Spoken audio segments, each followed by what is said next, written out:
Hello guys, कैसे हैं आप सभी लोग। फिर से जुड़िए तो एक धमाकेदार वीडियो में आपका एजुकेटर लेके आया हूँ आपके सामने क्लास 12th का एक मोस्ट इंपोर्टेंट टॉपिक बायोलॉजी का, जिसमें कि मैं आज आपके साथ डिस्कस करूंगा मेंडल द्वारा मटर के पौधे का चुनाव। यानी कि ग्रेगर जो जॉन मेंडल थे, उन्होंने मटर के पौधे पर ही क्यों निष्कर्ष किया था और कोई पौधा क्यों नहीं लिया था। Mendel's choice of P plant. ठीक है दोस्तों, तो नाउ अब मैं आपके सामने डिस्कस करूंगा इन बातों को। तो सबसे पहले ध्यान से सुनिए, मेंडल ये कौन थे, हु इज मेंडल। अब ध्यान से समझिएगा, मैं आपके सामने इनके चर्चे करने जा रहा हूं, तो विदाउट वेस्टिंग टाइम लेक्चर को लाइक कर दीजिए, सभी फ्रेंड्स के साथ शेयर कर दीजिए। देखिए ध्यान से दोस्तों, जो ग्रेगर जॉन मेंडल थे, क्या नाम था इनका, ग्रेगर जॉन मेंडल। ध्यान से सुनिएगा, पूरा नाम बता रहा हूं इनका, पूरा क्या नाम था, Gregor John Mendel. Gregor John Mendel, ठीक है दोस्तों।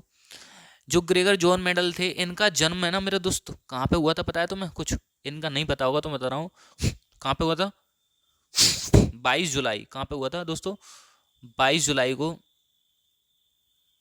कहाँ पे हुआ था, 22 जुलाई को सन अप्रॉक्स बोल सकते हैं 1822 में। कहाँ पे हुआ था दोस्त, ऑस्ट्रेलिया में।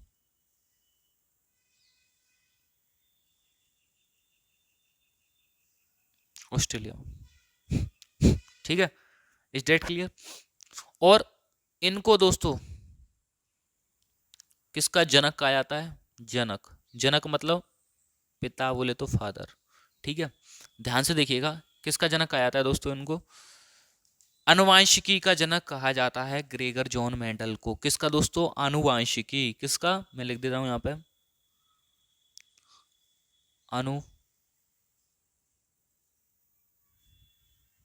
आनुवांशिकी।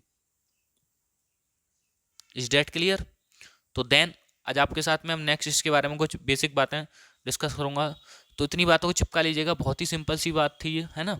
तो ये बात तो जैसे आपको पता चली होगी। अब ग्रेगर जॉन मेंडल द्वारा मटर के पौधे का चुनाव क्यों और कैसे कैसे किया गया, तो कुछ मैं 4-5 पॉइंट बता देता हूँ कि इसलिए उन्होंने मटर के पौधे का चुनाव किया था कि उसके अंदर ऐसी खासियत थी। ठीक है, चलिए तो वन वाइज वन मैं उन पॉइंटों को डिस्कस कर लेता हूँ, समझा देता हूँ आपको। जैसे पॉइंट नंबर 1 देखिए ध्यान से आप, पॉइंट नंबर 1 देखिए दोस्तों, जो मटर का पौधा होता है प्रकृति रूप से स्वपरागण होता है। क्या होता है मटर के पौधे में, मटर में मटर में केवल प्राकृतिक, ध्यान से समझिएगा दोस्तों, मोस्ट इंपोर्टेंट है, प्राकृतिक रूप से स्वपरागण। स्वपरागण पर परागण आपने पढ़ाया होगा। जब किसी पुष्प के कण उसी पुष्प के परागण पर जाके गिरते हैं तो स्वपरागण होता है। पर परागण क्या होता है, जब किसी पुष्प के परागण उसी पुष्प की दूसरी जाति के फूल पे जाके गिरते हैं, मतलब तो वो पर परागण कहलाता है। दूसरा जो पॉइंट लिखेंगे दोस्तों हम इसमें, दूसरा क्या कारण था जो उन्होंने चुनाव किया था, एक तो ये था स्वपरागण होता है, ठीक है। दूसरा पॉइंट ध्यान से देखिएगा मेरे दोस्त, दूसरा सबसे अच्छा पॉइंट था, मटर का पौधा द्विलिंगी होता है। कैसा, मटर के पौधे द्विलिंगी होते हैं। कैसे होते हैं, द्विलिंगी, द्विलिंगी होते हैं। Is that clear. चलिए तीसरा पॉइंट अब देखेंगे यहाँ पे हम, तीसरा पॉइंट ध्यान से देखिएगा दोस्त। तो तीसरे पॉइंट में देखेंगे, एक वर्षीय होता है ये। क्या दोस्तों, यह एक वर्षीय, कोई बात नहीं, ऐसे भी मात्रा में थोड़ी दिक्कत हो सकती है, वर्षीय होते हैं। क्या, मटर के पौधे, मटर के पौधे एक वर्षीय होते हैं, ठीक है। उसके बाद इन्हें किस में उगा सकते हैं, इन्हें बगीचे में। तो इन्हें आसानी से, पॉइंट बना के लिखने, इन्हें आसानी से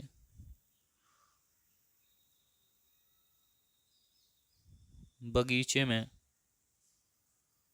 उगाया उगाया जा सकता है। किसको, मटर के पौधे को। अब देन नेक्स्ट, ठीक है, चौथा पॉइंट देखेंगे, ध्यान से देखिएगा, बहुत ही सिंपल वे में समझा रहा हूँ विद ट्रिक के साथ, है ना। कोई 4-5 पॉइंट लेके आइएगा पेपर में, बस उन्हीं से काम चल जाएगा आपका, कोई दिक्कत वाली बात नहीं है, ठीक है दोस्तों। तो यहाँ पे मैं आपके सामने डिस्कस करूंगा चौथा पॉइंट। तो ध्यान से देखो चौथा पॉइंट, यह आनुवांशिक रूप से कैसा होता है दोस्तों, शुद्ध होता है। तो यहाँ पे लिख सकते हैं, यह पौधा आनुवांशिक, यह पौधा आनुवांशिक रूप से शुद्ध, कैसा होता है दोस्तों, आनुवांशिक रूप से शुद्ध होता है। कैसा होता है मेरे दोस्त, यह पौधा आनुवांशिक रूप से शुद्ध होता है।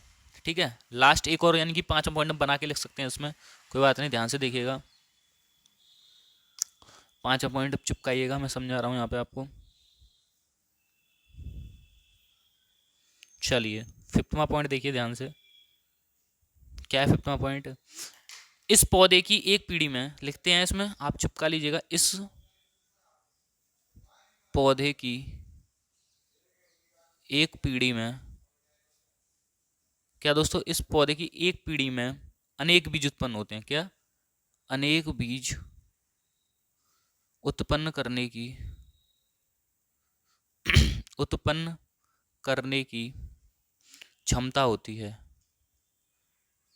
अनेक बीज उत्पन्न करने की क्षमता होती है। Is that clear? Then now, जिससे निष्कर्ष करने में आसानी होती है। क्या, इसी में लिख सकते हैं, जिससे